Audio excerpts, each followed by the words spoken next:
Hello guys, welcome to my YouTube channel study with me. आज हम एडिटोरिया के 5000 बहुविकल्पीय प्रश्न का प्रैक्टिस सेट नंबर 2 करेंगे।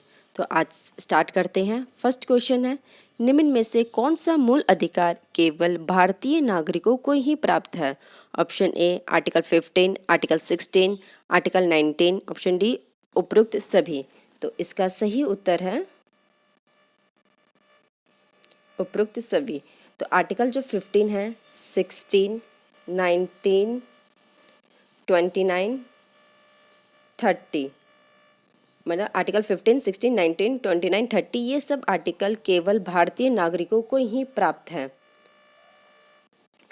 क्वेश्चन नंबर 2, निम्न कथन पर विचार करें। पहला है ऑप्शन, राज्यसभा के सदस्यों का कार्यकाल 4 वर्ष का होता है। ये भी सही है। सेकेंड ऑप्शन है, राज्यसभा सदस्य के लिए कम से कम 35 वर्ष आयु होना आवश्यक है। ये भी सही है। राज्यसभा स्थायी सदन है, लेकिन इसके 1/4 सदस्य प्रति दूसरे वर्ष पद मुक्त हो जाते हैं। ये भी सही है। तो इसका सही उत्तर होगा ऑप्शन नंबर डी, मतलब उपयुक्त सही। सारे इसमें आंसर सही है। थर्ड क्वेश्चन है, धन विधेयक को राज्यसभा अधिकतम कितने दिनों तक रोक सकता है? तो इसका सही आंसर है ऑप्शन नंबर ए, 14 दिन। फोर्थ क्वेश्चन है, कोई व्यक्ति उच्च न्यायालय का न्यायाधीश नियुक्त होने का पात्र होगा जब वह, पहला ऑप्शन है, भारत राज्य क्षेत्र में कम से कम 10 वर्षों तक न्यायिक पद धारण किया हो या लगातार 10 वर्ष तक उच्च न्यायालय का न्यायालयों में अधिवक्ता रहा हो। सेकंड है, उसकी आयु कम से कम 35 वर्ष हो। तो इसका सही उत्तर है ऑप्शन नंबर ए, केवल 1। क्वेश्चन नंबर 5 है, वित्तीय आपात उद्घोषणा का अनुमोदन करने वाला संकल्प सदन के दोनों सदनों द्वारा कितने माह के भीतर होना चाहिए? तो इसका सही उत्तर है ऑप्शन नंबर सी, 2 माह। सिक्स्थ क्वेश्चन है, भारत में पहली बार केंद्र सरकार के विरुद्ध लोकसभा में अविश्वास प्रस्ताव कब लाया गया? तो इसका सही उत्तर है option number B, 1963। Question number 7, राज्य के नीति निर्देशक तत्वों का प्रवर्तन के लिए किस अनुच्छेद में उपबंध किया गया है? इसका सही उत्तर है option number A, article 37। Question number 8, चोलैया समिति का गठन किस वर्ष किया गया था? इसका सही उत्तर है option number B, 1991। Ninth question, निम्न में से किस क्रांति का संबंध कोको उत्पादन या चमड़ा उत्पादन से है? इसका सही उत्तर है ऑप्शन नंबर ए, भूरी क्रांति। हम इसकी बात करते हैं कि काली क्रांति। काली क्रांति किससे रिलेटेड है? कच्चे तेल से उत्पादन से है। और जो धूसर क्रांति है वो सीमेंट उत्पादन से है। गोल्डन क्रांति है बागवानी या शहद से। एक सेकेंड। क्वेश्चन नंबर 10, एक धन जो आसानी से विदेश से आता है लेकिन आसानी से चला जाता है, इसे इस प्रकार से जाना जाता है। इसका सही उत्तर होगा option number D, hot money. तो ये हार्ड मनी होता क्या है? ये सरकार द्वारा दी जाने वाली नियमित फंडिंग या भुगतान की एक श्रृंखला का वर्णन करने के लिए किया जाता है। फॉर एग्जाम्पल, इसमें सरकारी सब्सिडी और स्नातक छात्रों को मुफ्त शिक्षा के लिए दी जाने वाली छात्रवृत्ति है। और जो सॉफ्ट मनी है वो क्या है? ये वह मनी है जो विदेशी मुद्रा बाजार में आसानी से उपलब्ध हो। और जो चीप मनी है, चीप मनी किससे है? जिसमें लो इंटरेस्ट रेट पर प्राप्त किया जा सके, उसे चीप मनी कहते हैं। तो इसका 10th क्वेश्चन का सही आंसर है option number D, hot money. Question number 11, गन्ने का उचित और पारिश्रमिक मूल्य या एफआरपी अनुमोदित करता है। तो इसका सही उत्तर है ऑप्शन नंबर ए, एक सेकेंड सॉरी, हाँ, 11th का सही उत्तर है ऑप्शन नंबर ए, आर्थिक मामलों पर कैबिनेट समिति। क्वेश्चन नंबर 12 है, असहयोग आंदोलन में कौन सा कार्यक्रम शामिल नहीं था? तो इसका पहला ऑप्शन है सरकारी पदों का त्याग, ये शामिल था। ऑप्शन बी है विदेशी माल का बहिष्कार, ये भी शामिल था। ऑप्शन सी है अदालतों का वकील द्वारा बहिष्कार, ये भी शामिल था। ऑप्शन डी है सरकारी वाहनों से यात्रा करने पर पाबंदी, ये शामिल नहीं था। सो अकॉर्डिंग टू ऑप्शन इसका सही आंसर है ऑप्शन नंबर डी, सरकारी वाहनों से यात्रा करने पर पाबंदी। 13th क्वेश्चन है दांडी मार्च की समाप्ति किस तिथि को की गई थी? तो इसका देखो, दांडी मार्च की समाप्ति किस तिथि को की गई थी? दांडी मार्च कब स्टार्ट हुआ था? 12 मार्च 1930 को। खत्म कब हुआ? 6 अप्रैल 1930। तो 13 का सही आंसर होगा ऑप्शन नंबर सी, 6 अप्रैल 1930। क्वेश्चन नंबर 14, गांधी के जीवन काल में निम्न घटनाओं का कार्यक्रम सही नहीं है, कौन सा ऑप्शन इसमें सही नहीं है?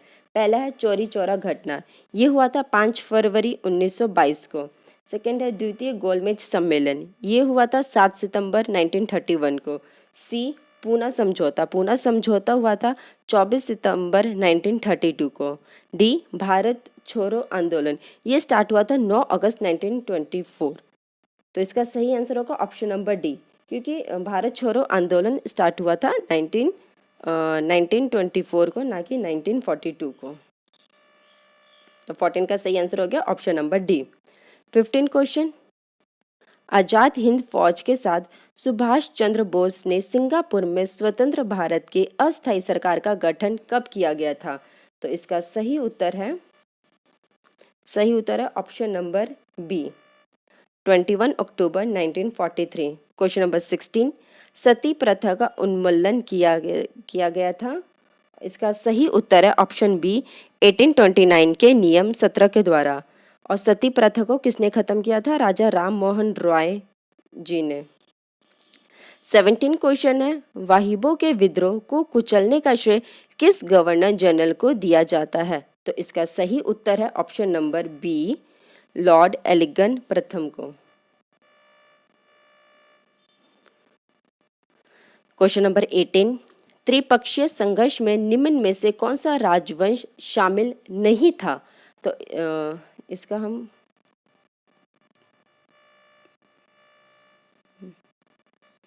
कौन शामिल नहीं था? पाल शामिल था, राष्ट्रकूट शामिल था, पल्लव ये शामिल नहीं था, प्रतिहार ये शामिल था।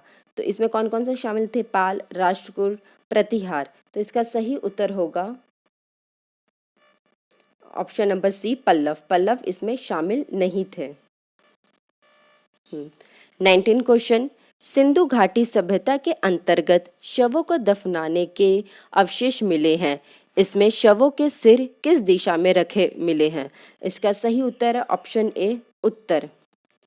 क्वेश्चन नंबर 20, किस बौद्ध संगति में बौद्ध धर्म का 2 संप्रदाय में विभाजन हो गया था?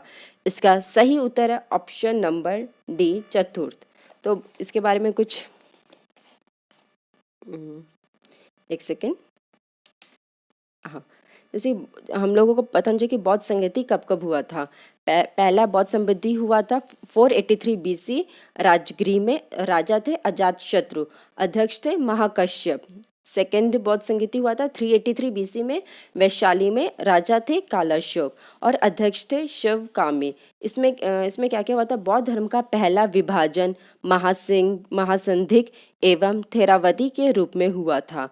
थर्ड बौद्ध संगति हुआ था 247 बीसी, पाटलिपुत्रा में राजा थे अशोक, अध्यक्ष थे इसके मोगलीपुत्र तिरस और इसके मुख्य बिंदु है अभिधम पिटक या संकलन किया गया था। चौथा बौद्ध संगति हुआ था 102 एडी में, राजगृह कुंडलवन कश्मीर में हुआ था, राजा थे इसके कनिष्क और अध्यक्ष थे इसके वसुमित्र, उपाध्यक्ष थे इसके अश्वघोष। इसी टाइम पे बौद्ध धर्म का विभाजन महायान एवं हीनयान था। 21 क्वेश्चन है महावीर स्वामी को किस नदी के तट पर कैवल्य की प्राप्ति हुई थी? इसका सही उत्तर है ऑप्शन नंबर सी, रिजुपालिका। क्वेश्चन नंबर 22, आजीवक संप्रदाय के संस्थापक निम्न में से कौन से हैं? तो इसका सही उत्तर है option number C, Makhaliputra. Question number 23, किस मुगल शासक के शासन काल को स्थापत्य कला का स्वर्णिम कहा जाता है? तो इसका सही उत्तर है ऑप्शन नंबर सी शाहजहां। फिर से क्वेश्चन नंबर 23 रिपीट कर रही हूँ। किस मुगल शासक के शासनकाल को स्थापत्य कला का स्वर्णिम काल कहा जाता है? तो इसका सही उत्तर है option number C Shahjahan. Question number 24, Mughal काल से मुहतसिब कौन था? इसका सही उत्तर है ऑप्शन नंबर डी आचरण अधिकारी। क्वेश्चन नंबर 25, दीवान ए अर्ज किस विभाग से संबंधित था? तो इसका सही उत्तर है ऑप्शन सी सैन्य विभाग से। 26 question, Basawan the Vasant sorry Basawan the Basawan व दसवंत किस शासक के दरबारी चित्रकार थे? तो इसका सही उत्तर है option B Akbar. Question number 27, निम्नलिखित में से कौन सुमेलित नहीं है? तो और देखो, जो नरोरा है वो उत्तर प्रदेश में है। कुडनकुलन कर्नाटक में नहीं, तमिलनाडु में है। कुडनकुलन कहाँ है? तमिलनाडु में। काकरापारा गुजरात में है। तारापुर महाराष्ट्र में। तो इसका सही आंसर होगा ऑप्शन नंबर बी, क्योंकि कुडनकुलन तमिलनाडु में है, कर्नाटक में नहीं। 28 क्वेश्चन, 38वीं सीमांतर रेखा किन दो देशों के मध्य स्थित है? इसका सही उत्तर है option number A Uttar Korea एवं दक्षिण कोरिया। 29 क्वेश्चन, निम्न में से कौन सा एक अच्छे ईंधन का गुण नहीं है? पहला ऑप्शन है ईंधन का ऊष्मीयमान उच्च होना चाहिए, तो ये सही है। जलने पर ज़्यादा से ज़्यादा अवशिष्ट व हानिकारक गैसों का उत्सर्जन होना चाहिए, ये सही नहीं है। ऑप्शन सी है ईंधन का प्रज्वलन ताप ना तो कम ना ही ज़्यादा होना चाहिए, सही है इनमें से सभी। तो इसका सही आंसर है ऑप्शन नंबर बी, जलने पर ज़्यादा से ज़्यादा अवशिष्ट व हानिकारक गैसों का उत्सर्जन होना चाहिए, ये ऑप्शन इसका आंसर सही है। क्वेश्चन नंबर 30, विटामिन बी7 किससे रिलेटेड है? विटामिन बी7 है बालों का झड़ना से। विटामिन बी12 है इससे प्रणाशी अरवकता होना। विटामिन ई है बांझपन उत्पन्न होना। और विटामिन के है रक्त के थक्का जमने से। तो इसका सही आंसर होगा option number A. Question number 31, तारों के मध्य दूरी ज्ञात करने की इकाई है? तो इसका सही उत्तर है ऑप्शन नंबर सी गैलेक्टिक इकाई। सही आंसर क्या है? ऑप्शन सी गैलेक्टिक इकाई। क्वेश्चन नंबर 32, निम्नलिखित में से कौन सा रोग पुरुषों की तुलना में महिलाओं में बहुत कम होता है? तो इसका सही आंसर है ऑप्शन बी वर्णवृद्धता। इसका मतलब होता है कलर ब्लाइंडनेस। और जो घेंगा है वो आयोडीन की कमी से होता है। क्वेश्चन नंबर 33, हीमोग्लोबिन लाल रक्त कोशिकाओं के अंदर का एक प्रोटीन है और ये निम्न में से किसका वहन करता है? तो इसका सही उत्तर है ऑप्शन ए ऑक्सीजन का। क्वेश्चन नंबर 34, किसी पदार्थ को एक अवस्था में दूसरी अवस्था में बिना तापमान में बदलाव के परिवर्तन होने के लिए आवश्यक ऊष्मा की मात्रा है? तो इसका सही उत्तर है ऑप्शन नंबर डी गुप्त ऊष्मा। क्वेश्चन नंबर 35, निम्नलिखित कोशिका अंगों में से किस में न्यूक्लिक अम्ल नहीं पाया जाता है? तो इसका सही उत्तर है ऑप्शन नंबर डी जीव द्रव्य। क्वेश्चन नंबर 36, निम्न में से कौन सा विटामिन ए का अच्छा स्रोत नहीं है? तो पहला ऑप्शन है इसका पहला ऑप्शन है इसका मछली का तेल, सेकंड है पालक, थर्ड है जंतुओं का यकृत एवं गुर्दे, फोर्थ ऑप्शन है इसका आम। तो इसका सही उत्तर हुआ ऑप्शन नंबर सी जंतुओं के यकृत एवं गुर्दे। 37 जो प्रतिरोध है वो हो गया ओम का, जो विद्युत प्रवाह है वो एम्पियर का, बल हो गया न्यूटन का, और पावर हो गया वाट का। तो इसका सही उत्तर हुआ option number B. Question number 38, धातुओं में सबसे कम घनत्व वाला तत्व कौन सा है? तो इसका सही उत्तर हो गया option number B, lithium.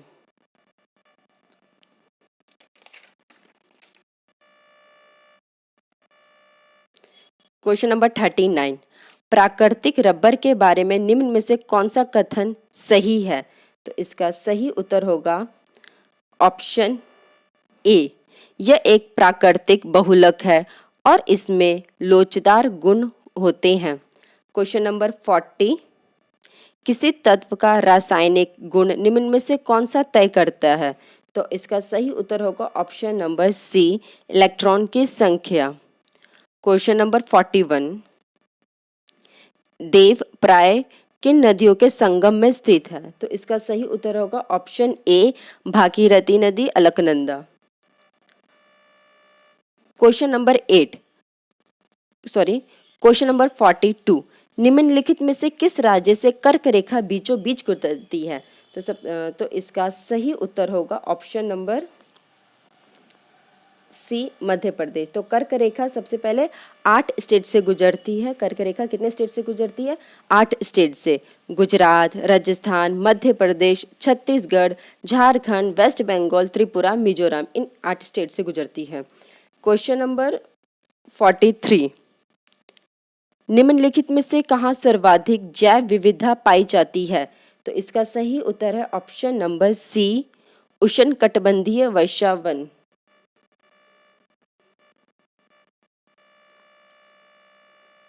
Question number 44, निम्नलिखित में से कौन सुमेलित नहीं है?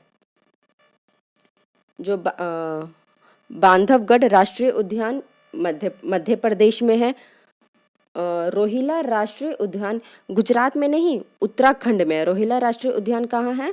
उत्तराखंड में। और ये जो बांदीपुर राष्ट्रीय उद्यान है वो कर्नाटक में है। सिमलीपाल राष्ट्रीय उद्यान कर्नाटक में है। तो इसका सही उत्तर है ऑप्शन नंबर बी, रोहिला राष्ट्रीय उद्यान, जो कि उत्तराखंड में है। क्वेश्चन नंबर 45, निम्नलिखित में कौन शीत महासागरीय जलधारा नहीं है? ऑप्शन ए हो गया इसका बेंगुएला, बी हो गया हम्बोल्ट, सी लेब्राडोर, डी अगलुहास। तो इसका सही उत्तर है डी, अगलुहास। क्वेश्चन नंबर 46, निम्नलिखित में से किस नदी को दक्षिण भारत की गंगा कहा जाता है? तो सही उत्तर है इसका ऑप्शन बी, कावेरी।